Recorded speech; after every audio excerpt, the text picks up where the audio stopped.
भगवते वासुदेवाय। ओम नमो भगवते वासुदेवाय। ओम नमो भगवते वासुदेवाय। ओम अज्ञानतिमिरन्धस्य ज्ञानाञ्जनशलाकया चक्षुरुन्मिलितं येन तस्मै श्रीगुरवे नमः। श्रीचैतन्यमनोभीष्टं स्थापितं येन भूतले स्वयं रूप कदा मह्यं ददाति स्वपदान्तिकं। वन्देऽहं श्रीगुरो श्रीयुतापदकमलं श्रीगुरून् वैष्णवांश्च। श्रीरूपं साग्रजातं सहगना रघुनाथान्वितं तं सजीवं साद्वैतं सावधूतं परिजनसहितं कृष्णचैतन्यदेवं श्रीराधा कृष्णपदान् सहगना ललिता श्रीविशाखान्वितांश्च। नमो ॐ विष्णुपदाय कृष्णप्रेष्ठाय भूतले श्रीमते भक्तिवेदान्त स्वामिनिति नामिने। नमस्ते सरस्वते देवे गौरवाणी प्रचारिणे निर्विशेष शून्यवादी पाश्चात्य देशकारिणे। नमो महावदन्याय कृष्ण प्रेम प्रदायते कृष्णाय कृष्ण चैतन्य नामिने गौरत्से नमः। हे कृष्ण करुणा सिंधु दीनबंधु जगतपते गोपेश गोपिका कांत श्री राधा कांत नमोस्तुते। तप्त कांचन गौरांगी श्री राधे वृंदावनेश्वरी वृषभानुसुते देवी प्रणमामि हरिप्रिये। वाञ्छाकल्पतरुभ्यश्च कृपा सिन्धुभ्य एव च पतितानां पावनेभ्यो वैष्णवेभ्यो नमो नमः। जय श्री कृष्ण चैतन्य प्रभु नित्यानंद श्री अद्वैत गदाधर श्रीवासदि गौर भक्तवृंद। हरे कृष्णा कृष्णा कृष्णा हरे हरे हरे राम राम राम हरे हरे। तो आज के इस साप्ताहिक कार्यक्रम में सभी हिमाचल प्रदेश के भक्तों का स्वागत है।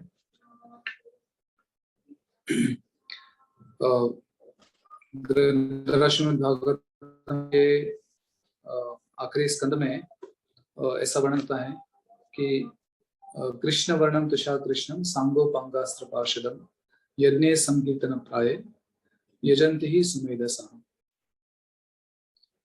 कि इस दुनिया में खास करके कलयुग में लोग किस तरह से कौन से लोग भक्ति का जो मार्ग है उसे स्वीकार करेंगे, इसके बारे में बहुत अच्छा वर्णन इस श्लोक में श्री व्यासदेव करते हैं। और उसमें खास करके दोपहर को ही मैं एक व्यक्ति को मिले तो वो बता रहे थे कि कैसे ये जो हरे कृष्ण आंदोलन है वो लोग कैसे स्वीकार कर सकते हैं।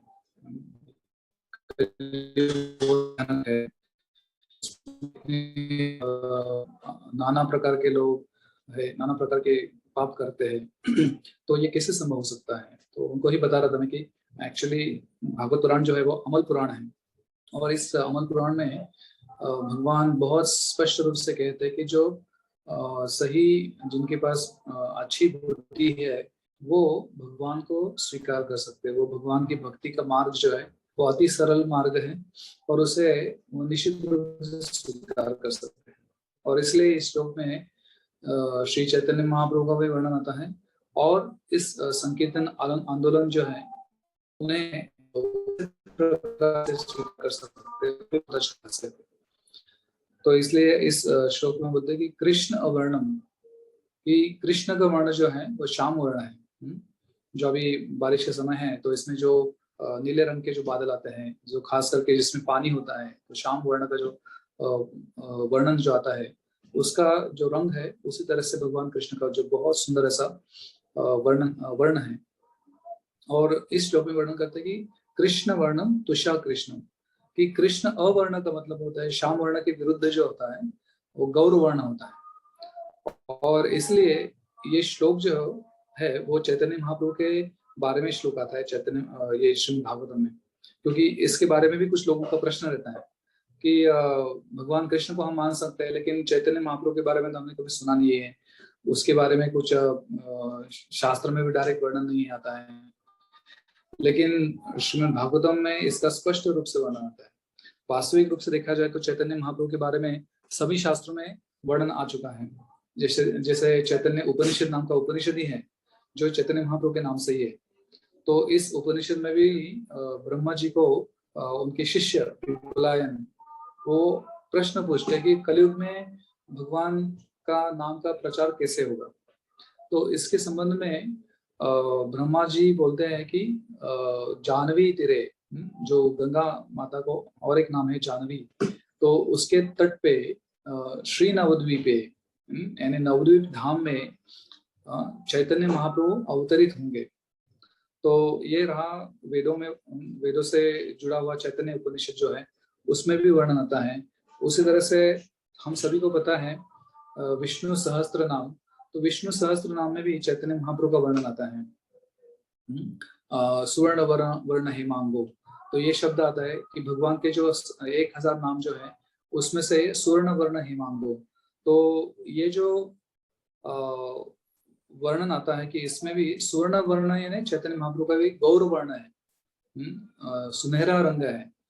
और तो ये महाभारत हो गया, चैतन्य उपनिषद हुआ, और इतने अलग अलग ग्रंथ है उसमें भी चैतन्य महाप्रभु का वर्णन आता है। और भागवत में भी वर्णन आता है इस श्लोक में, कृष्ण वर्णम तुषार कृष्णम। अभी यहाँ पे तो एकदम स्पष्ट रूप से व्यासदेव कहते हैं कि कृष्ण वर्णम तुषार कृष्णम सांगो पांगास्त्र पार्षद, कि जब स्वयं कृष्ण आते हैं द्वापर युग में तो वो उनके अस्त्र के साथ आते हैं। भगवान कृष्ण के पास अगर देखें तो क्षत्रिय राजा के रूप में आए थे और उनके पास अस्त्र था, स्वयं सुदर्शन चक्र था। और भगवान श्री रामचंद्र आते हैं त्रेता युग में तो उनके पास भी अलग अलग अस्त्र रहते हैं, शस्त्र रहते हैं। तो कलयुग में जो अवतार होता है भगवान का, तो उसमें कौन सा अस्त्र लेके आते हैं, तो इसको सुन के हम सब लोग हमको आश्चर्य लगे कि भगवान कुछ भी अस्त्र लेके नहीं आते। जो एक मैकेनिकल जो अस्त्र होता है उसे कुछ लेके नहीं आते, लेकिन उनका अस्त्र क्या है कलयुग में जब वो अवतरित होते हैं, सांगो पांगास्त्र पार्षद, कि उनका अस्त्र उनके पार्षद, उनके भक्त हैं। और वो जो भक्त हैं वो सभी जगह पे जाते हैं, बहुत कष्ट कर लेके भगवान के हरि नाम का प्रचार करते हैं। और इसमें खास करके मुझे बहुत आनंद होता है क्योंकि 2005 में 2004 में हम जब चेन्नई में जाते थे तो वहाँ पे हमारे श्रीमान पावन गौरंग प्रभु वहाँ पे बहुत अच्छा प्रचार वहाँ पे ऑलरेडी करते थे, भक्ति अच्छा करते थे। और उसमें वो अभी हिमाचल में आके आपके गांव में बहुत सुंदर रूप से प्रचार कर रहे हैं, इससे इतने भक्त जुड़ गए हैं। तो यह भी एक सबूत है कि भगवान के पार्षद जो है भगवान का अस्त्र है। क्योंकि अस्त्र का मतलब क्या होता है कि कुछ बदलावट करना, यानी किसी के ऊपर हम शस्त्र छोड़ते हैं या अस्त्र छोड़ते हैं तो बदल क्या होता है, वो जीवित व्यक्ति मृत हो जाता है और उसका उद्धार हो जाता है अगर भगवान के अस्त्र उसे स्पर्श करते हैं तो उसी तरह से जब भक्त जो है अलग अलग जगह पे जाते हैं तो वहां पर जाने के बाद उनके संपर्क में जो आते हैं उनका जीवन परिवर्तन हो जाता है। तो इसलिए भगवान का जो अस्त्र है वो उनके भक्त है। सांगो पांगास्त्र पार्षदम यज्ञ संकीर्तन प्राय, और ये जो अवतार है चैतन्य महाप्रभु का कलयुग के लिए, वो उसमें उनका धर्म क्या रहेगा, संकीर्तन धर्म रहेगा। हरे कृष्ण महामंत्र का जब जो उच्चारण करेंगे तो वो चैतन्य महाप्रभु की कृपा से भगवत धाम प्राप्त कर सकते हैं। यज्ञ संकीर्तन प्राय यजंती ही सुमेधसा, और जो जिनको सुमेध, मेध यानी बुद्धि और सुमेध यानी अच्छी बुद्धि, क्योंकि इस भौतिक जगत में खास करके कलयुग में हम देखेंगे कि खराब बुद्धि वाले बहुत लोग रहते हैं, लेकिन जो लोगों की अच्छी विकसित बुद्धि है तो वो निश्चित रूप से ऐसे जो पवित्र मार्ग में प्रवेश करेंगे, भगवान के भक्तों के संपर्क में आएंगे और भगवान के हरिनाम का जप करेंगे। हरे कृष्ण कृष्ण कृष्ण हरे हरे, हरे राम राम राम हरे हरे। तो ये मार्ग जो है बहुत सरल है और जो सरल मन के लोग हैं वो निश्चित रूप से इसे अपनाएंगे। तो इसका वर्णन 5000 साल पहले ही इस श्लोक में जो हमने अभी बताया उसमें व्यासदेव वर्णन करते हैं कि जो बुद्धिमान लोग हैं, तो भगवत गीता के अनुसार बुद्धि का व्याख्या बताते हैं कि बुद्धि का मतलब होता है, जैसे हम बाहर लोग सोचते हैं कि हमारा बच्चा बहुत बुद्धिमान है क्योंकि वो अच्छे है ना, उसका अच्छा मार्क मिलता है उसको एग्जाम में, तो अच्छी डिग्री मिल जाती है, तो उसका मतलब वो बुद्धिमान नहीं है। उसके पास ज्ञान है, उसके पास इंफॉर्मेशन है, लेकिन उसके पास बुद्धि नहीं हो सकता है, क्योंकि बुद्धि का मतलब होता है गीता के अनुसार अच्छा और बुरा, उसके बीच में जिसको फर्क समझता है और अच्छाई के मार्ग में जो चलता है उसे बुद्धिमान कहते हैं। तो इसलिए अच्छा और बुरा इस जगत में क्या है, बुरा जो है इस जगत में, जो भगवान को भूल के जीवन एक व्यक्ति आनंद लूटने का प्रयास करता है, वो बुरी तरह से फंस जाता है बुरी आदतों में। हम देख सकते हैं कि आध्यात्मिक जीवन के बिना जो लोग जीवन जीते हैं, तो उनके जीवन में नाना प्रकार के बुरी आदतें होती है। तो वो भी आनंद लेने का प्रयास करते हैं, लेकिन वो गलत तरीके से आनंद लेने का प्रयास करते हैं। जैसे कि जब कोई लोग बहुत तनाव में हो जाते हैं, तो वो गलत मार्ग को अपनाते हैं। और जो भक्त होते हैं वो भी कभी कभी तनाव में आ जाते हैं, तो वो तुरंत भगवान के नाम का जप करते हैं, हरे कृष्ण कृष्ण कृष्ण हरे हरे, हरे राम राम राम हरे हरे। तो ये हरिनाम का जप करने से उनका जीवन सरल हो जाता है, उनका जीवन आनंदमय हो जाता है। तो इसलिए ऐसा कहते हैं कि जीवन साधा तनाव आधा। तो ये बहुत अच्छा वाक्य है, बहुत सरल वाक्य है, जीवन साधा तनाव आधा। तो हम देखेंगे कि जिसका जीवन बहुत ही क्लिष्टमय होता है और बहुत उसके बाद ज्यादा सुविधाएं हो जाती है, अनावश्यक रूप से उसके पास धन संपत्ति हो जाती है, तो उसका जीवन जो है वो बहुत ही कॉम्प्लेक्स हो जाता है, बहुत तनावग्रस्त हो जाता है।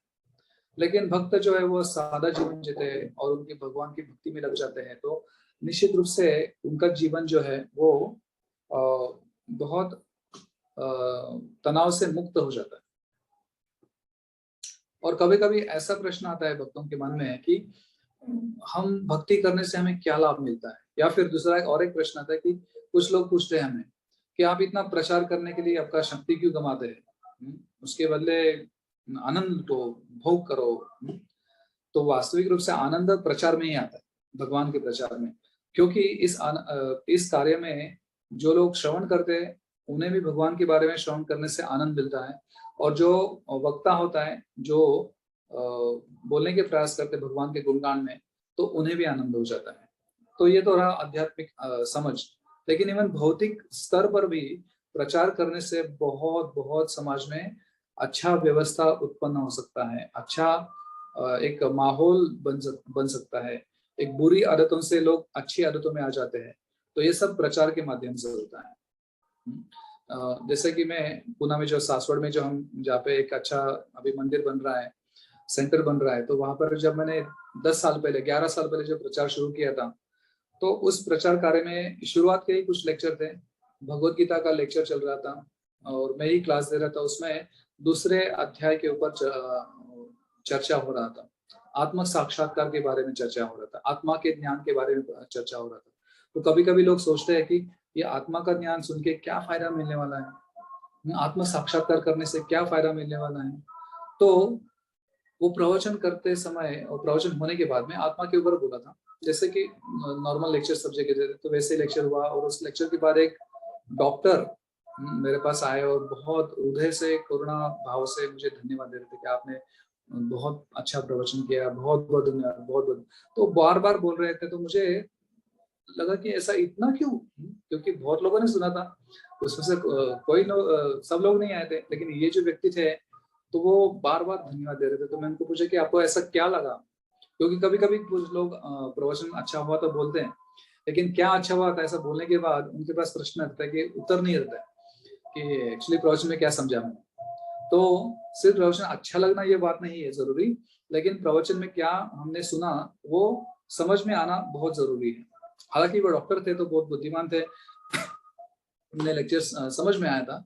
तो उन्होंने मुझे बताया कि एक्चुअली आपका लेक्चर सुनने के बाद काफी बदलावट मेरे जीवन में आया।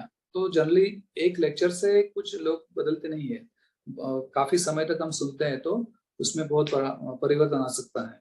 लेकिन इनके विलक्षण था कि इनके जीवन में वो प्रवचन सुनते इतना वो भाव विभोर हो गए थे और उनके आंखों में से आंसू थे। तो वो बहुत ही धन्यवाद दे रहे थे, बहुत कृतज्ञ भाव से दे रहे थे। तो फिर हमने उनको वापस पूछा कि आपको ऐसा क्या लगा इस प्रवचन में? तो उस वक्त वो बता रहे थे, उन्होंने एक उनके पास एक चिट्ठी था, तो उनके जेब में से निकाला उन्होंने चिट्ठी और मेरे हाथ में दिया। तो जब मैंने वो चिट्ठी खोला, तो वो चिट्ठी था उनका आत्महत्या का करने का एक पत्र था उनके परिवारजनों के लिए। तो वो लेटर देख के मैं बहुत शॉक हो गया। तो वो बता रहे थे कि एक्चुअली, फिर मैंने उनको पूछा कि ठीक है, आपने आपका ये आज प्लान था आत्महत्या करने का। हालांकि वो डॉक्टर थे और बहुत पढ़े लिखे थे, बम्बई से थे और वो वहां पर पूना में आए थे, सासुर में थे। तो मैंने उनको पूछा कि ठीक है, आपने अच्छा किया आपने बताया कि आप ऐसा करने वाले थे और अभी आप करने वाले नहीं है, लेकिन आपको ऐसा लगा क्यों? क्योंकि आत्महत्या करना में तो ऐसा कुछ बोला नहीं था। तो बोले नहीं नहीं, आपने प्रवचन में बताया, एक वाक्य बताया जो मैंने सुन लिया। क्योंकि मैं जा ही रहा था, आत्महत्या करने के लिए चल रहा था शाम के 8 बजे, इसी समय पे 10 साल की बात है। तो वो जाते वक्त उन्होंने हमारा कीर्तन सुना, तो सोचा उन्होंने कि अभी मरने ही वाला हो तो मरने के पहले एक अच्छा कार्य करके मरो। तो इसलिए ये भी भारतीय संस्कृति के एक लाभ है कि एक फायदा है कि लोग एटलीस्ट कुछ गलत कार्य करने के पहले कुछ अच्छा कार्य करने का प्रयास करते हैं। तो वो बताया कि मैंने प्रवचन सुनने के लिए अंदर आया, कीर्तन सुना मैंने, कीर्तन अच्छा लगा मुझे, पहली बार आए थे वो। और कीर्तन सुनने के बाद फिर मैं सोचा कि ठीक है, अभी कीर्तन तो सुन लिया तो प्रवचन भी सुन लेता हूँ। तो प्रवचन सुन लिया उन्होंने। तो बोले कि प्रवचन में आपने एक वाक्य बताया कि आप आत्मा के बारे में बता रहे थे, और उसमें आपने एक वाक्य बताया कि आत्मा जो है वो भगवान का अंश है और ये शरीर जो मिला है हमें वो भगवान की संपत्ति है। तो हमें भगवान की संपत्ति को नष्ट करने का अधिकार नहीं है, और इसलिए आत्महत्या करना शास्त्र के अनुसार पाप है। तो ये वाक्य सुनने के बाद मैंने सोच लिया कि नहीं, मैं जो कार्य कर रहा हूँ वो गलत कार्य है। तो इसलिए मैंने वो विचार छोड़ दिया और इसलिए उन्होंने वो पत्र मेरे हाथ में दिया। तो हम समझ सकते हैं कि हम तो बहुत बार ऐसे कुछ लोगों को बता देते हैं, लेकिन उससे सुनने से उनके जीवन में कितना बहुत बड़ा परिवर्तन हो सकता है। कि वो एक डॉक्टर थे, अभी वो बॉम्बे में बहुत अच्छा प्रैक्टिस कर रहे हैं, और प्रैक्टिस के साथ ही बहुत लोगों को भगवत गीता का ज्ञान दे रहे हैं, क्योंकि उन्हें वो साक्षात्कार हुआ कि गीता के कारण में मेरा जीवन में बहुत बड़ा परिवर्तन आया। तो हम ये इससे समझ सकते हैं कि कितना बहुत बड़ा विलक्षणीय फर्क हो सकता है जीवन में भगवान का नाम और भगवान का जो नाम के बारे में प्रचार करने से कितने लोगों के जीवन में परिवर्तन आ सकता है।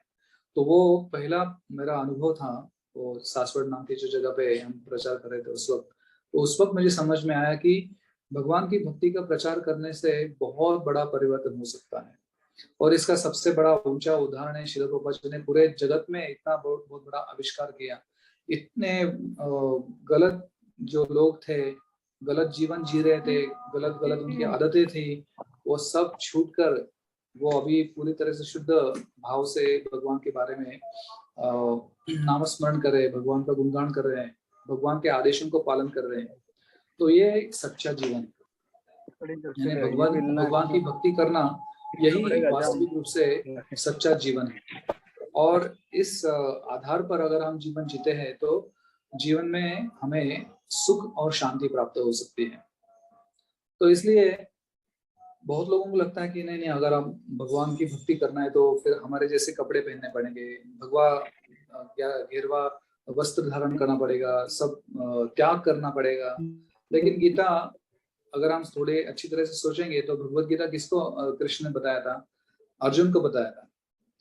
तो अभी अगर ऐसा होता था कि सिर्फ सन्यासी जो होते हैं उन्हें भगवान की भक्ति प्राप्त हो सकती है, उन्हें भगवान का धाम प्राप्त हो सकता है, ऐसा होता, या फिर सन्यासी ही ऐसे लोग हैं जो ये ज्ञान को धारण कर सकते हैं, समझ सकते हैं, ऐसा होता तो कृष्ण किसी सन्यासी को गीता बताते थे। लेकिन कृष्ण ने गीता किसको बताया? अर्जुन जो एक गृहस्थ थे, जिनके बाल बच्चे थे, और ऐसे व्यक्ति को उन्होंने बताया। और गीता जो है, सभी को पता होगा कि गीता जो है उसको वेदों में एक अलग अलग भाग रहते हैं, तो उसमें अरण्यक नाम का एक भाग रहता है। तो उसका अर्थ होता है कि ऐसा ज्ञान जो अरण्य में सुनना चाहिए। जो उपनिषद होते हैं उसको अरण्यक बोलते हैं। यानी उसको कब समझ पाएंगे हम? अरण्य में जाके, एकांत में जाके बैठेंगे और सोचेंगे, उसको पढ़ेंगे, उसको याद करेंगे, तो फिर हम उसको समझ पाएंगे। ऐसा ज्ञान जो है उसको अरण्य ज्ञान बोलते हैं। और कृष्ण स्वयं भगवान होने के कारण और उनको पूरे जगत को दिखाना था कि जो अरण्य में जाके ज्ञान हासिल करने का जो ये किताब है, मैं उसे पूरे समाज के लिए खुला कर दूं। और इसलिए भगवान कृष्ण ने वही ज्ञान अरण्य में नहीं दिया, रण पे दिया, कुरुक्षेत्र के भूमि पे दिया। तो इसे हम समझ सकते हैं। और किसी को दिया, किसको दिया? एक गृहस्थ को दिया। और किस समय दिया? अभी युद्ध चालू होने वाला है, रणभूमि पे अभी युद्ध शुरुआत होने वाला है, उस वक्त अर्जुन को ये ज्ञान भगवान ने देना शुरू किया। तो हम समझ सकते हैं कि ये भगवत गीता का ज्ञान जो है वो सभी लोगों के लिए है, और इसके माध्यम से हम सही ज्ञान प्राप्त कर सकते हैं। और इसलिए भगवत गीता के 12वां अध्याय जो है उसका जो 8वां श्लोक है, उस श्लोक में कृष्ण बोलते हैं कि मय्येव मन आदस्त्वं मयि बुद्धिम निवेशय निवसिष्यसि मामेव अत ऊर्ध्वं न संशय। तो यहाँ पे भगवान बोलते हैं कि अगर सही में अगर हमें भगवान के ऊपर हमारा मन केंद्रित करना है तो उसके लिए क्या करना चाहिए। सही में अगर हमको भगवत धाम जाना है, क्योंकि इस जगत को कुंठ बोलते हैं। कुंठ यानी दुख भरा क्षेत्र, दुख भरी जगह। तो इसलिए इस भौतिक जगत को कुंठ बोलते हैं। और आध्यात्मिक जगत को क्या बोलते हैं? वैकुंठ बोलते हैं। यानी वैकुंठ का मतलब होता है कि जो कुंठ से मुक्त है, ऐसा स्थान। वही यानी नहीं न होना, कुंठ यानी दुख, ऐसा स्थान जहाँ पे दुख नहीं होता है उसे वैकुंठ बोलते हैं। और इस जगत को बोलते हैं कुंठ, यानी इस जगत में पूरा दुख ही दुख है। लेकिन ये दो लोग माया के प्रभाव के कारण समझ नहीं पाते हैं। अभी ये भी यानी आध्यात्मिक ज्ञान कितना व्यवहारिक ज्ञान है, क्योंकि माया जो है, माया शक्ति है, अभी ये सब पूरा साइंटिफिक अंडरस्टैंडिंग है, यानी ये पूरा साइंस है। इसमें कुछ ऐसा काल्पनिक नहीं है, इसमें कुछ ऐसा खींचातानी करके कुछ ज्ञान देने का प्रयास किया, ऐसा नहीं है। ऐसा भी नहीं है कि अंधश्रद्धा से हमको आंखें बंद करके जो हम सुन रहे हैं उसे स्वीकारना है, ऐसा भी नहीं है। जो शास्त्र बताता है उसे हमने बुद्धि का इस्तेमाल करके समझने का प्रयास करना चाहिए। तो ऐसा करने से भगवान और ज्यादा प्रसन्न होते हैं, क्योंकि भावुकता से भक्ति करना ये भगवान को ज्यादा पसंद नहीं होता है। लेकिन ज्ञान समझ के भगवान की भक्ति करना वो भगवान को अति प्रिय है। तो इसलिए जो भी शास्त्र कहते हैं तो वो बहुत व्यवहारिक है। जैसे हमने बताया कि इस जगत को कुंठ बोलते हैं, यानी हम ये देख सकते हैं किस तरह से अभी कोरोना वायरस हो रहा है। ऐसे अभी तक कितने अलग अलग नाना प्रकार के व्याधियां इस समाज में आ रही है, हजारों लाखों लोगों का मृत्यु हुआ है, और ये सब होने के बाद भी लोग समझ नहीं पाते। यानी माया का जो वर्णन करते हैं कि माया का मतलब क्या होता है कि जो भी वस्तु जो भगवान से हम विलग करते हैं, यानी भगवान के बिना जो होता है वो माया है। तो वैसे देखा जाए तो इस भौतिक जगत में इसे भौतिक जगत क्यों कहते हैं? क्योंकि यहाँ पर आने के बाद हम भगवान को भूल जाते हैं। तो भगवान को भूलना ही माया बोलते हैं, और भगवान को भूलना ही दुख का कारण है। तो इसलिए माया का दो प्रभाव होते हैं। माया देवी के दो प्रभाव क्या होते हैं? एक दो शक्तियां होती है, आवरणात्मिका शक्ति और प्रक्षेपात्मिका शक्ति। तो ये थोड़ा सा टेक्निकल है, लेकिन समझने में लिए बहुत व्यवहारिक है, बहुत प्रैक्टिकल है। समझ सकते हैं कि आवरणात्मिका शक्ति यानी क्या।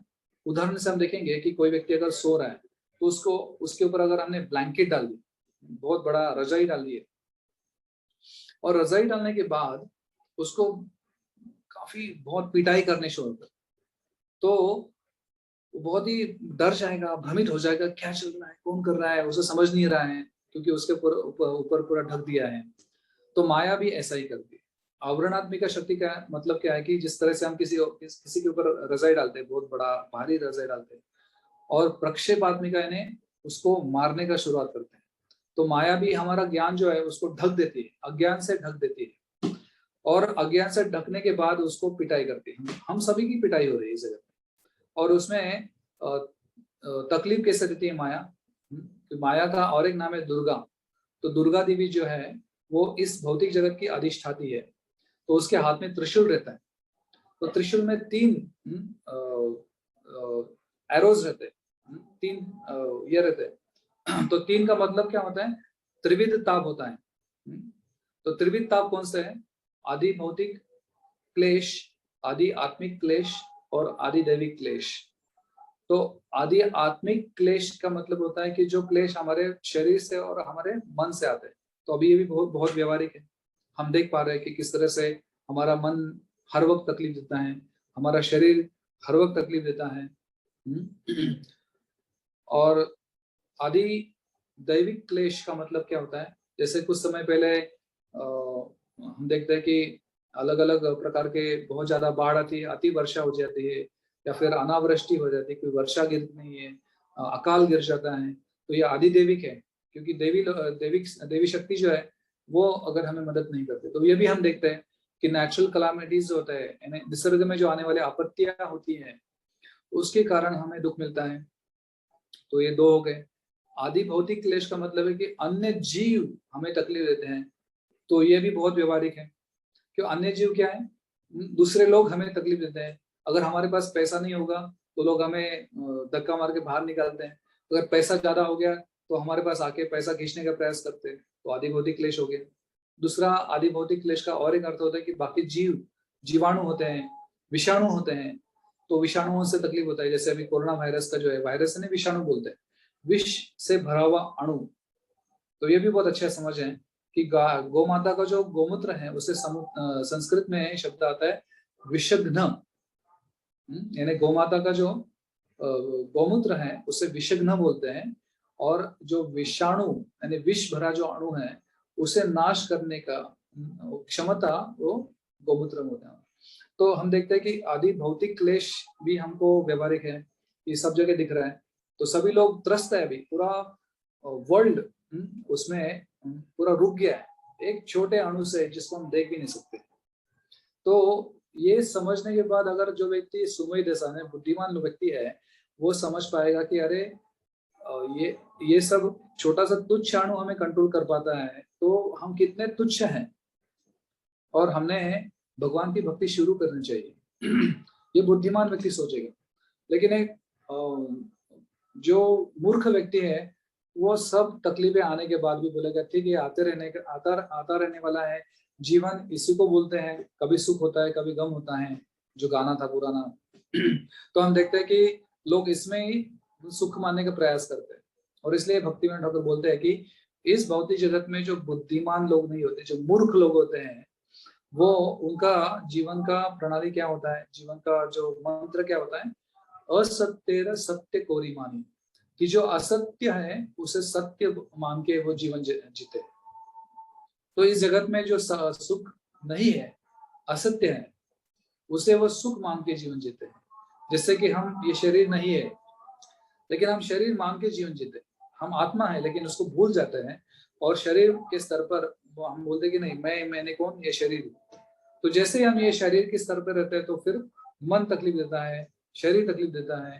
तो सब प्रकार के नाना प्रकार के दुख हमारे जो में हमारे सामने खड़े हो जाते हैं। लेकिन अगर हम शास्त्र को अध्ययन करते हैं, अच्छा श्रवण करते हैं, अच्छे शब्द सुनने का प्रयास करते हैं, उसे समझने का प्रयास करते हैं, क्योंकि इस जगत में अच्छे विचार भी होते हैं, बुरे विचार भी होते हैं, अच्छा संगीत भी होता है, बुरा संगीत भी होता है, अच्छा संग होता है, बुरा संग भी होता है। तो जो बुद्धिमान व्यक्ति है वो इसमें फर्क जानने का प्रयास करेगा और वो सच्चाई में वो सही मार्ग को अपनाएगा।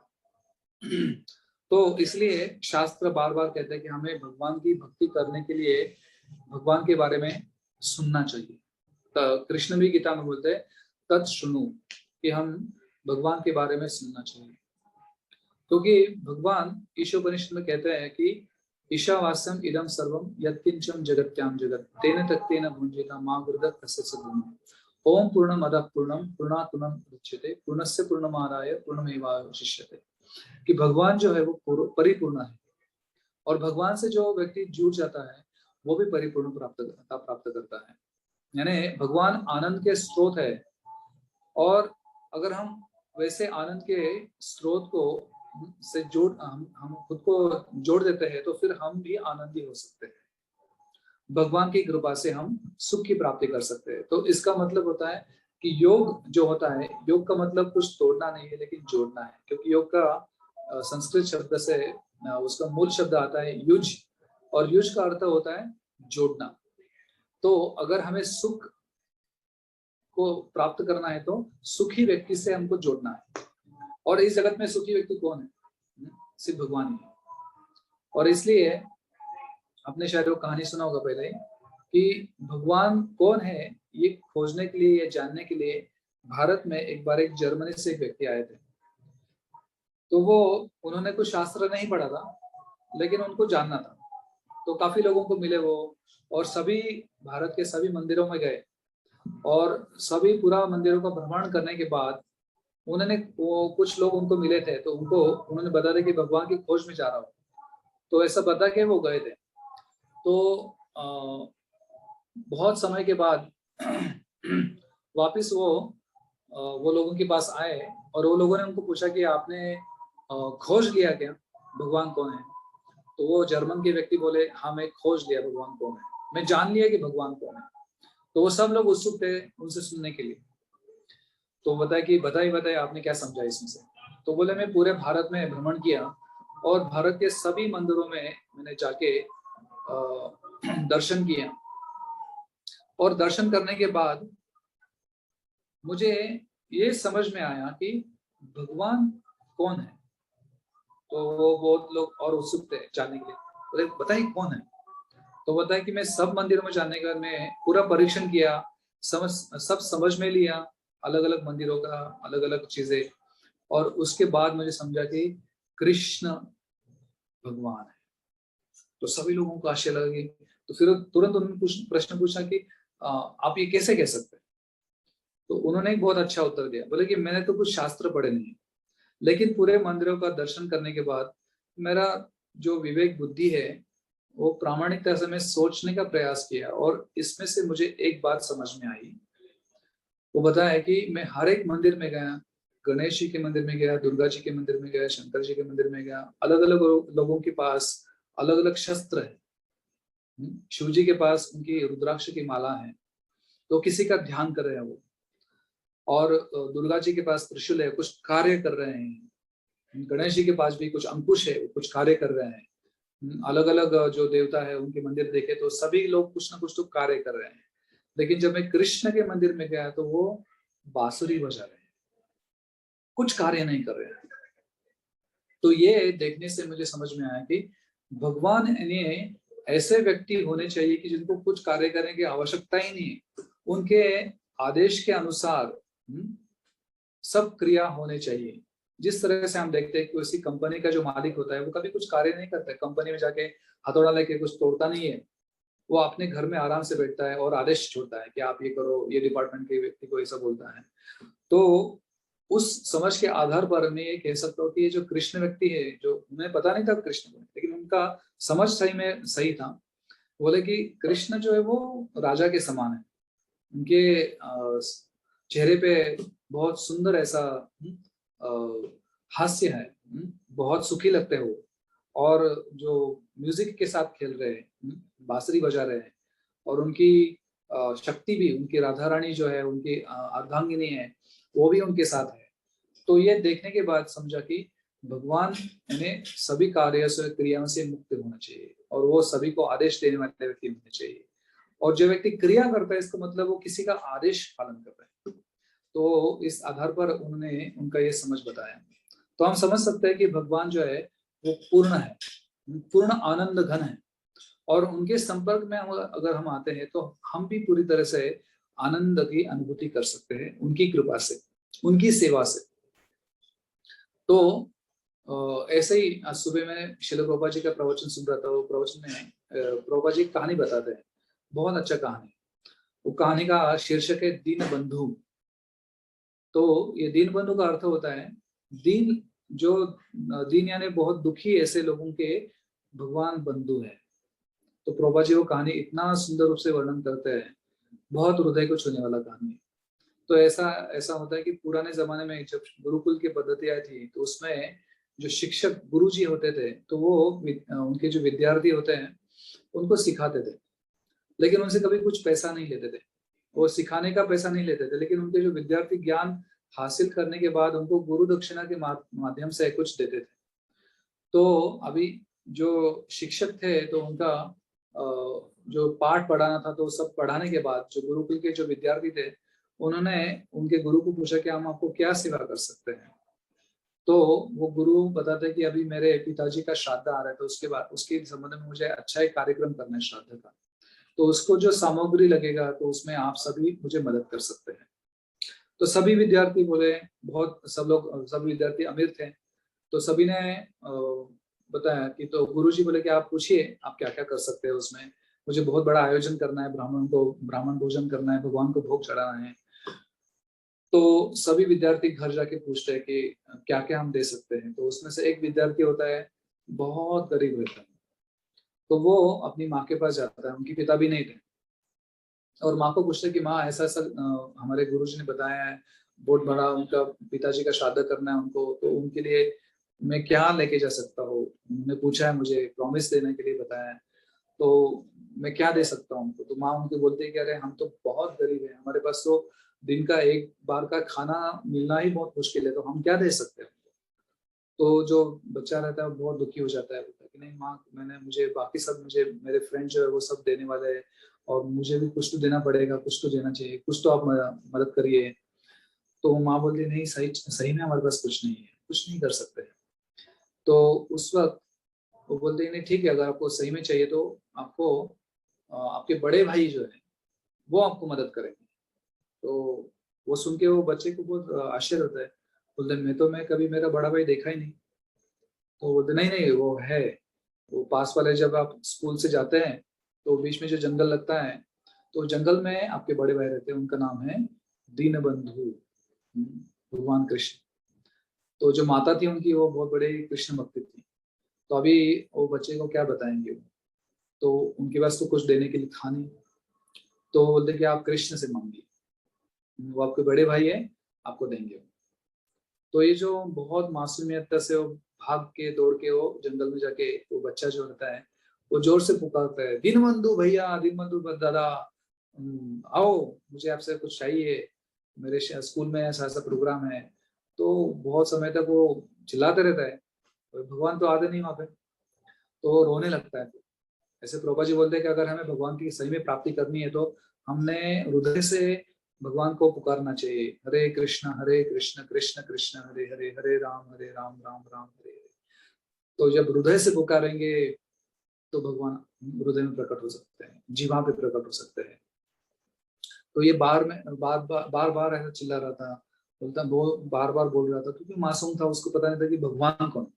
उसे सिर्फ इतना समझ में आया कि माँ ने बताया है कि कृष्ण नाम के मेरे बड़े भाई है, दीनबंधु उनका नाम है, और एक, तो बार बार जोर से चिल्ला रहा था, दीनबंधु भैया आओ, मुझे आपसे मदद चाहिए। तो ऐसा बोल के बाद में रोने लगता है, तो रोने के बाद कृष्ण वहां पे आ जाते हैं उसके सामने।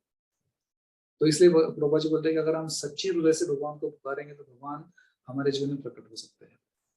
प्रॉब्लम वही है कि हम वैसे मासूमियतता से हम भगवान को पुकारते नहीं, भगवान का हरि नाम लेते नहीं है। तो जब हमारे हृदय में ऐसा मासूमियत आएगा, छोटे बच्चे के समान, और पूरे हृदय से श्रद्धा से हम पुकारेंगे। ऐसा बोलते हैं कि शास्त्र जो है वो माँ के समान है, और माँ जिस तरह से उनको बताती है कि कृष्ण कौन है, उसी तरह से शास्त्र भी माँ के समान ही हमें बताते हैं कि कृष्णस्तु भगवान स्वयं, कि कृष्ण भगवान है, स्वयं भगवान है। तो इसके ऊपर हमारा जितना मासूम विश्वास रहेगा, तो उतने ही हम मासूमियता से, आर्तता से भगवान को पुकार सकते हैं, जिस तरह से बच्चे ने पुकारा। तो ऐसा पुकारने के बाद रो रहे थे, क्रंदन कर रहे थे, तो उसमें फिर भगवान से प्रकट हो जाते हैं। और वो देखिए, वो पूरा, वो जो बच्चा रहता है पूरी तरह से पागल, तो उसे इतना आनंद हो जाता है कि अरे मेरे बड़े भाई इतने सुंदर है। और वो बहुत भाव विभोर होके भाग के, बहुत आनंद हो जाता है ना, क्योंकि छोटा बच्चा है, उसे पता नहीं है कि मेरा बड़ा भाई भी है। तो ये सब देखने से अचानक वो पूरी तरह से प्रेम में गिर जाएगा। तो वो भगवान को देख के जोर से भागते हैं, और जोर से भगवान को आलिंगन करते हैं, और रोने लगते हैं। तो कि मैं कितना आपको पुकार रहा था, आप क्यों नहीं आ रहे थे, मुझे आपको आपसे मदद चाहिए। तो अब ये बहुत ही मासूम लड़का था वो। और भगवान को बोलते हैं, तो भगवान कृष्ण बोलते हैं कि ठीक है, आपको क्या चाहिए, माँ ने क्या बताया आपको, क्योंकि भगवान तो सब जानते हैं, तो सभी भक्तों के हृदय को जानते हैं। तो वो बोलते कि नहीं, माँ ने बताया कि आपसे मुझे जो चाहिए वो मिल सकता है। तो कृष्ण बोलते हाँ ठीक है, आपको क्या चाहिए पूछते। बोलते कि ऐसे ऐसे मेरे स्कूल में मेरे गुरु जी है, उनका पिताजी का श्राद्ध है, उसके लिए उन्होंने हमको पूछ के आने के लिए बताया कि हम उनको क्या दे सकते हैं। तो मैं माँ को पूछा, तो माँ ने आपको मिलने के लिए बताया। और मैं आज तो बहुत खुश हूँ आपको देख के। तो मुझे सिर्फ यही चाहिए कि मैं स्कूल में क्या दे सकता हूँ। तो कृष्ण बोलते हैं कि ठीक है, आप आपके गुरु जी को बताइए कि वो प्रोग्राम में मैं खीर दूंगा आपको। बहुत सुंदर ऐसा चावल का खीर, स्वीट राइस बोलते हैं उसको। तो आप बताइए कि ऐसा ऐसा आपके ओर से। तो अभी देखिए वो उसमें कितना मासूमियता का विश्वास था भगवान के प्रति। तो वो तुरंत सुनते हैं और बहुत खुश हो जाते हैं, दौड़ के स्कूल में जाते हैं और गुरुजी को बोलते हैं कि गुरुजी मेरे ओर से जितना खीर लगेगा उतना सब। तो गुरुजी बहुत प्रसन्न हो जाते हैं। तो जिस दिन वो प्रोग्राम आता है उसके पहले उस दिन फिर वो वापस जंगल में जाता है और वापस चिल्लाता है, दीनबंधु भैया आ जाओ, दीनबंधु भैया आ जाओ। और कृष्ण वापस आ जाते हैं और आने के बाद बोलते हैं कि ठीक है, क्या आपको चाहिए। तो बोलते हैं आपने बताया था उस दिन कि आप मुझे खीर देंगे। तो कृष्ण तुरंत उनके पोटली से एक छोटा सा मटका निकालते हैं। अभी उनका स्कूल था बड़ा, उनका प्रोग्राम, उनके पूरे गांव के ब्राह्मणों को बुलाने वाले थे, तो उसको कितना खीर लगे। तो कृष्ण उनको छोटा सा मटका देते, बोलते कि ये लो, ये है खीर। तो ये जो छोटा बालक था उसमें इतना विश्वास था, वो तुरंत वो पूछता भी नहीं, अरे ये खीर से क्या होगा। तो ये विश्वास उसके मन में था कि अब मेरे भाई ने दिया है, दीनबंधु भैया ने दिया है, तो वो गुरु जी को देंगे। तो तुरंत वो मटका लेके गुरु जी को जाता है और वहां पर वो देखता है कि सभी बच्चों ने बहुत बड़े बड़े पहाड़ लेके आए थे घरों में से। सब अमीर बच्चे थे, उनके फ्रेंड थे, मित्र थे। तो वो सब देख के वो तो बहुत शर्म आती, अरे तो सब इतने बड़े बड़े व्यंजन लेके आए। कुछ लोगों ने बड़े बड़े पतीलों में सब्जी लेके आए थे, राइस लेके आए थे। और इसके पास इतना सा छोटा सा मटका था। तो वो तभी भी लेकिन उसके मन में विश्वास है कि मेरे दीनबंधु भैया ने दिया है, कृष्ण ने दिया है। तो वो जाके सीधा गुरु जी के पास जाता है, उनको उनके हाथ में देता है। तो वे देख के गुरु जी कि मैं पूरे गांव को बुलाया और उसमें क्योंकि तूने बताया था कि स्वीट तू अरेंज करेगा, तो इसलिए मैंने स्वीट का अरेंजमेंट किया नहीं, इससे किसका पेट भरेगा। तो गुरुजी बहुत क्रोधित हो जाता है और क्रोध में आके उनको बोलते कि ये क्या है, और उसको ऐसा नीचे उल्टा करके फेंक देते हैं उसको। और जैसे ही उसमें से वो खीर गिर जाता है और वापस देखते तो वो मटका पूरी तरह से फुल था। उसमें से वो खीर गिर गया, लेकिन गिरने के बाद तुरंत वो भर गया। तो ये देख के बहुत आश्चर्यचकित हो जाता है। तो और वहां पे प्रभा जी बोलते हैं कि इसलिए ओम पूर्ण मदा पूर्ण, कि कृष्ण जो है पूर्ण है, उनसे जो आता है वो भी पूर्ण रहता है। तो ये कहानी के माध्यम से प्रभा जी बोलते हैं कि भगवान किस तरह से परिपूर्ण रूप से शक्तिमान है। तो वो देखने से वो आश्चर्यचकित हो जाते हैं, जादू हो जाता है कि अरे ये तो पूरा फेंक दिया था मैंने, इसमें वापस भर गया। तो वापस जितने लोग बैठे थे तो उनको वो देने लगते हैं। तो जैसे वो गिर जाता था उसमें वापस भर जाता। तो ऐसे पूरे अनलिमिटेड लोगों को वो बांट देते हैं। तो वो बहुत ही विस्मित हो जाता है कि ये जादू कैसे हो गया। तो वो पूछते हैं कि तुमने ये खीर का मटका कहाँ से लाया। तो बालक बोलता है कि मैं तो मेरे भाई से लाया। नहीं, मेरी माँ ने बताया कि मेरा भाई है और वो जंगल में रहता है और वहां पर उसने मुझे खीर का ये मटका दिया था। और वो उन्होंने बताया कि आपको दीजिए। तो मैंने वैसे जैसे बताया था वैसा किया, मैंने आपको आपको दिया। तो बोलते मुझे अभी तुरंत लेके जाओ आप।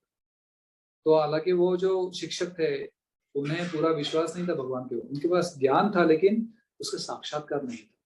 और ये बालक के पास ज्ञान नहीं था लेकिन विश्वास था, और इसलिए वो विश्वास के आधार पर वो भगवान की प्राप्ति कर पाए हो। तो वो गुरु जी बोलते हैं कि क्या मुझे आप आपके भाई के पास लेके उनको दिखा सकते हो। हाँ क्यों नहीं। वहां पे भी उसका पूरा विश्वास था, तो वो तुरंत उनको लेके जाता है। तो पूरा स्कूल के सब बच्चे भी आते हैं, वो सब पूरा गांव आ जाता है और आके वो जंगल में खड़े हो जाते हैं, बोलते हैं यहाँ पे आप थोड़ा दूर रखिए, क्योंकि मेरा भाई है, सबको मिलेगा नहीं, वो उसको डर लग जाएगा। तो इतना मासूमियत था उसके मन में। तो वापस जोर से चिल्लाने लगता है, दिन बंधु भैया आ जाओ, दिन बंधु भैया आ जाओ।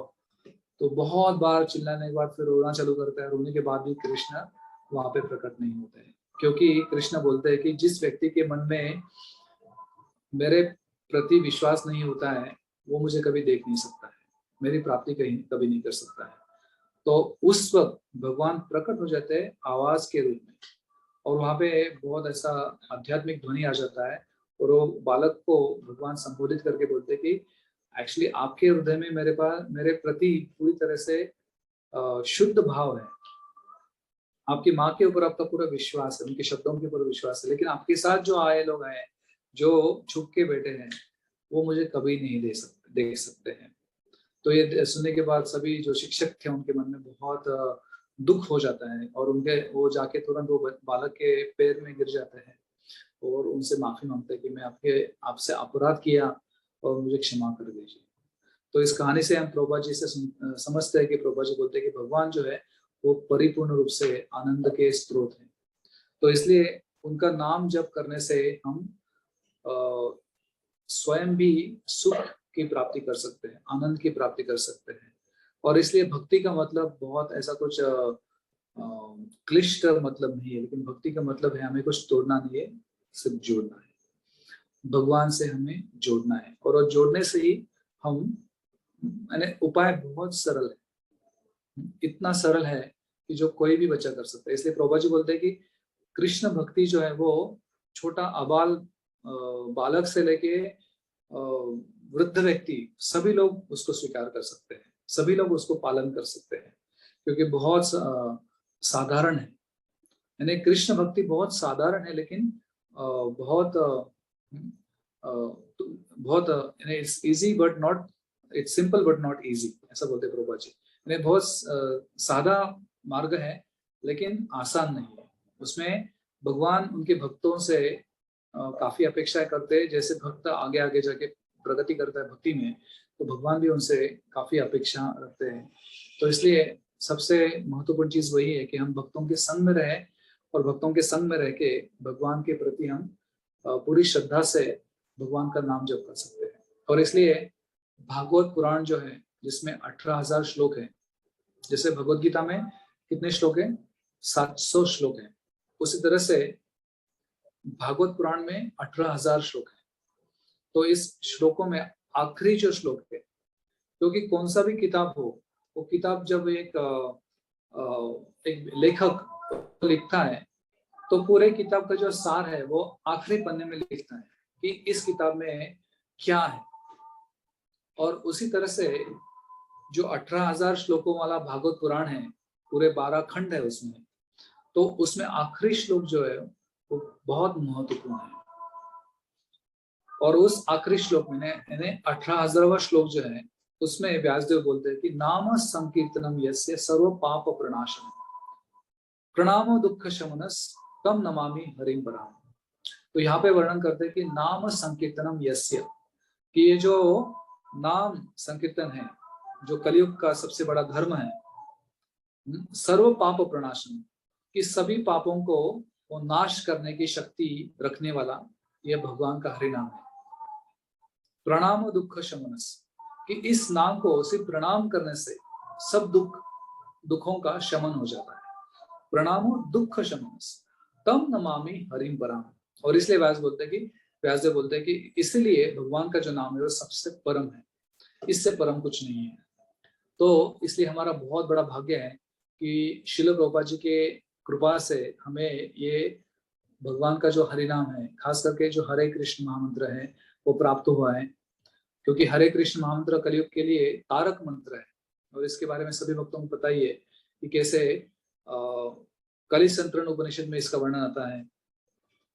वहां पे ब्रह्मा जी स्वयं वापस बोलते हैं कि कलयुग में अगर किसी को उद्धार करना है स्वयं का, तो उसने क्या करना चाहिए उसके बारे में वर्णन करते हैं।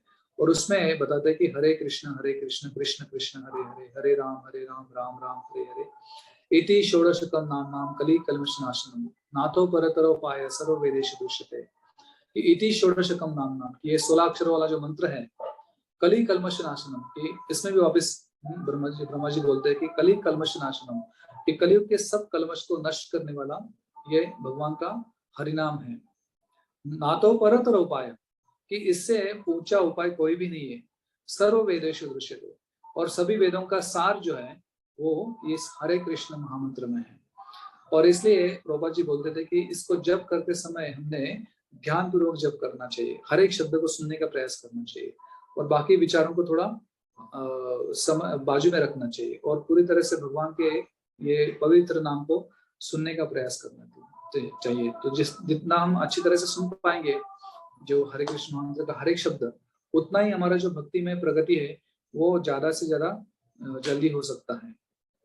तो यहाँ पर हम रुकेंगे कि किस तरह से भगवान का जो नाम है वो अति पवित्र है और अति सुख प्रदान करने वाला है, और इसे अगर हम सुनते हैं, श्रवण करते हैं, उसको हम लोगों को बताने का प्रयास करते हैं, तो हमारा भक्तिमय जीवन में बहुत अति शीघ्र अति प्रगति हो सकता है। तो बहुत बहुत धन्यवाद सभी भक्तों का। आप अपने सबका अमूल्य समय निकाल के आज के प्रवचन में आपने भाग लिया और इसके साथ सभी भक्तों का उत्साह बढ़ाया। तो मैं सभी भक्तों के प्रति बहुत कृतज्ञ हूँ, और खास करके हमारे प्रिय पवन गौराम प्रभु, उन्होंने इतना परिश्रम लेके आपके यहाँ पे वो प्रचार करने का प्रयास कर रहे हैं, और उसमें जो अलग अलग भक्तों को वो बुला रहे हैं प्रोग्राम देने के लिए, तो उनका भी बहुत मैं धन्यवाद देना चाहूंगा, और आप सभी का धन्यवाद देता हूँ। बहुत बहुत धन्यवाद। हरे कृष्ण। तो किसी का कुछ प्रश्न रहेगा तो हम उसके ऊपर चर्चा कर सकते हैं। देवी जो अभी कथा सुनाई 3 बंधु भगवान श्री कृष्ण के बारे में, और आपने बताया कि थोड़ा सा आवाज कम आ रहा है। हरे कृष्णा। हाँ, हरे कृष्णा पूछिए। अभी ठीक है। तो जैसे दीन बंधु भगवान श्री कृष्ण के बारे में आपने बताया कि जब भगवान सरल हृदय वाले जो व्यक्ति होते हैं उन्हें वो अपना दर्शन देते हैं, अपनी कृपा देते हैं, तो वो भक्ति मार्ग में जैसे जैसे हम आगे बढ़ते हैं तो और अत्यधिक ज्ञान अर्जित करते हैं, तो कई बार वो सरलता का जो भाव है वो कई बार ऐसा होता नहीं आ पाता। तो वो सरलता का भाव बना रहे हमेशा, तो उसके लिए हमें क्या करना चाहिए जिससे हम भगवान को प्रसन्न कर सकें, उनकी सेवा कर सकें? बहुत अच्छा प्रश्न है। तो जैसे हमने बताया कि सरलता से भगवान की प्राप्ति कर सकते हैं, तो ज्यादा से ज्यादा हम जब भगवान के बारे में सुनते हैं, श्रवण करते हैं, जैसे कृष्ण का जो अलग अलग लीलाएं हैं, भगवान कृष्ण की कृष्ण नाम का किताब जो है उसमें बहुत सुंदर लीलाएं हैं, और भगवत गीता का ज्ञान जो है, भागवत का ज्ञान है, चैतन्य चरितामृत का ज्ञान है, तो जितना हम उसको श्रवण करेंगे, सुनेंगे प्रवचनों को, और भगवान के स्वभाव को जान पाएंगे, किस तरह से भगवान कितने सरल है। अब उसके बारे में हम सोच सकते हैं कि भगवान स्वयं पूर्ण पुरुषोत्तम व्यक्ति है, यानी सर्वशक्तिमान है, सर्वगुण संपन्न है। तो और वो सब होने के बाद भी भगवान कितने सरल है, इतने सरल है कि वो उनके भक्तों की सेवा करते हैं, यानी पार्थ सारथी होते हैं, यानी उनके भक्तों का ही ड्राइवर बनते हैं।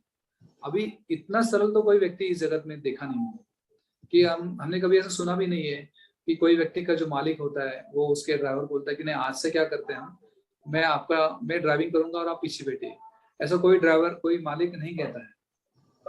यानी एक तुच्छ छोटे कंपनी का भी मालिक इतना गर्व से भरा रहता है उसके हृदय में, लेकिन भगवान इतने बड़े सबके मालिक होने के बाद भी, सबके स्वामी होने के बाद भी भगवान कितने सरल। तो ये भगवान का जो स्वभाव है वो अगर हम जानेंगे कि ये तो मैंने एक उदाहरण बताया, जैसे जैसे हम भगवान के भक्तों के प्रवचन सुनेंगे, भगवान के बारे में शास्त्र से सुनेंगे, पढ़ेंगे, तो हम समझ पाएंगे कि कृष्ण कितने सरल व्यक्ति है। तो ये एक उदाहरण है। जैसे कि अभी हम देखते हैं कि इस जगत में कॉस्मेटिक इंडस्ट्री बहुत बड़ा फैला हुआ है, यानी जो लोग एकदम एक्चुअली अच्छे दिखते नहीं है अच्छे होते नहीं, लेकिन अच्छे दिखने के लिए बहुत बड़ा पाउडर लगाते हैं, अलग अलग कॉस्मेटिक्स लगाते हैं जिससे वो सुंदर दिखे, बहुत अच्छे डेकोरेशन करते हैं। लेकिन भगवान क्या किससे डेकोरेशन करते हैं?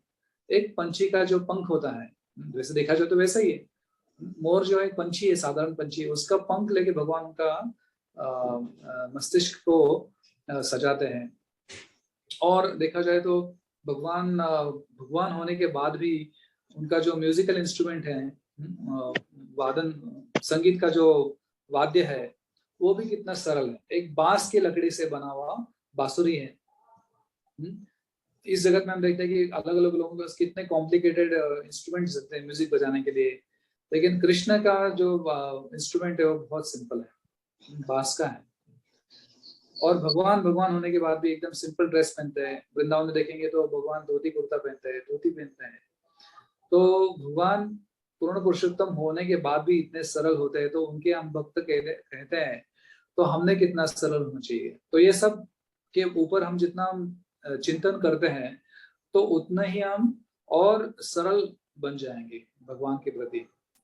तो इसलिए ऐसा बोलते हैं कि जैसा संग वैसा रंग। तो भगवान के संग में रहेंगे, भगवान के सरल भक्तों के संग में रहेंगे, प्रामाणिक भक्तों के संग में रहेंगे, तो ऑटोमेटिकली हमारे पास भी वो गुण आ सकते हैं। तो ये सबसे बहुत बड़ा इम्पोर्टेंट मार्ग है कि हम भक्तिमय जीवन में सरल कैसे बने। तो बहुत अच्छा प्रश्न था, क्योंकि भक्ति में प्रगति करने के लिए सरल हृदय के लोगों का ही प्रगति अच्छा होता है। जो प्रामाणिकता से नम्र होते हैं वही भक्त प्रगति अच्छा कर सकते हैं। तो thank you for very nice question. Hare Krishna.